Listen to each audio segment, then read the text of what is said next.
I have a question for anyone from the panel. I'm back here, by the way.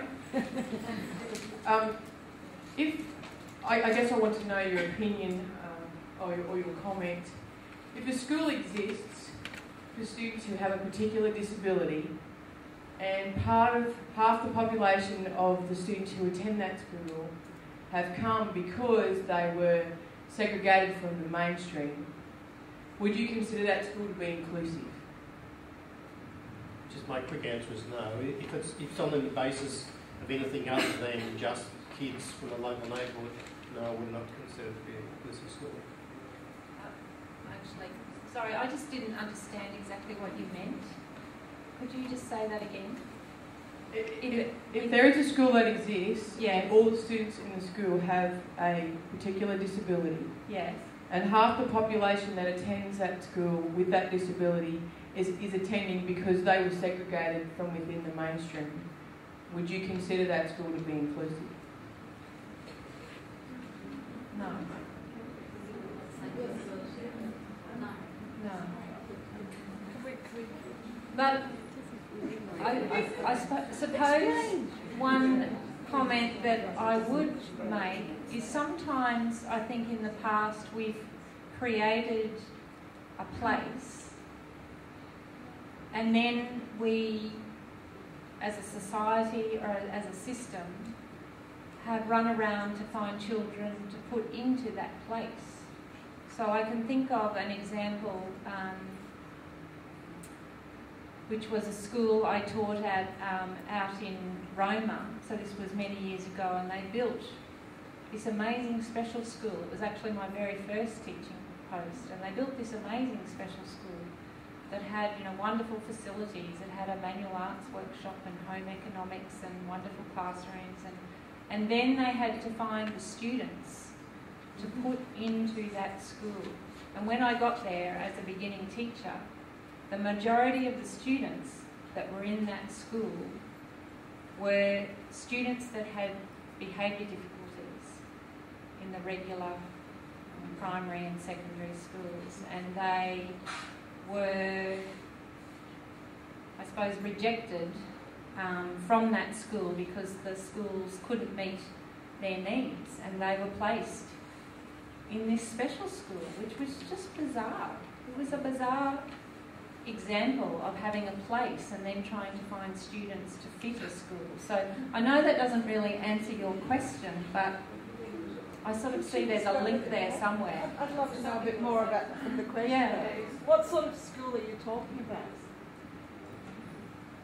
A school with students with disability, where the entire student population has a disability. So was it originally a normal school, and because so many children were segregated and sent there, it became a special school? No. Okay. So it's a special school. It's a special school.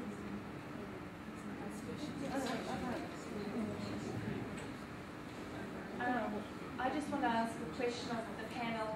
I'm an advised visiting teacher in physical impairment and also a parent of a child with a disability. And I go across all systems, state, Catholic and independent. I'm just curious, do you have any opinions, or is there any research indicating if a particular system is more inclusive than another?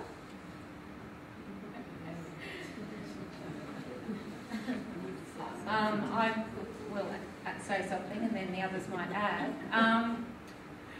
I suppose work across a few different systems just through my work now at university, and I've worked in one system and done professional development at schools across a few different systems, and I think we have such a broad range of practice across the systems. And so much of it often comes down to the school leader, which is so much of Rhonda's story.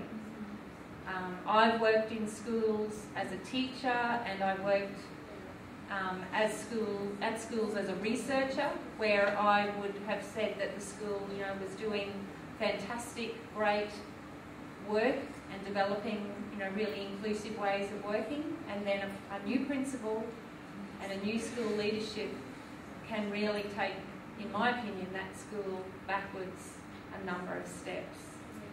So there's just so many complex factors in my view, that can influence how inclusive a school is. And one of my colleagues over in New Zealand says that there is no such thing as an inclusive school. He talks about inclusive education as a process of learning, and that we can continually challenge our culture, policy and practice and be more inclusive. And so, you know, as parents, as people in society, as teachers, we can continually be aware of how our society excludes people, not just in the school system, and think about how we operate as people and how we can work to become more inclusive and have a greater sense of social justice in our society. I mean, yeah, basically our motto is to get a principle with principles.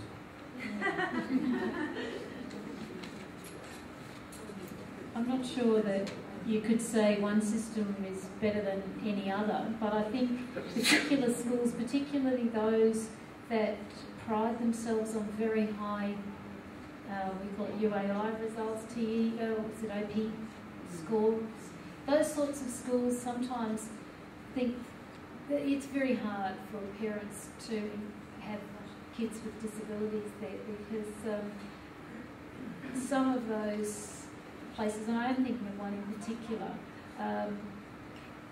where what they have is a chance to lose their reputation. And those issues that Bob raised, you know, people worrying that the other kids will suffer is something that is still a myth that's out there. And we need more of that research that shows that the other kids do well when we're including kids with disabilities.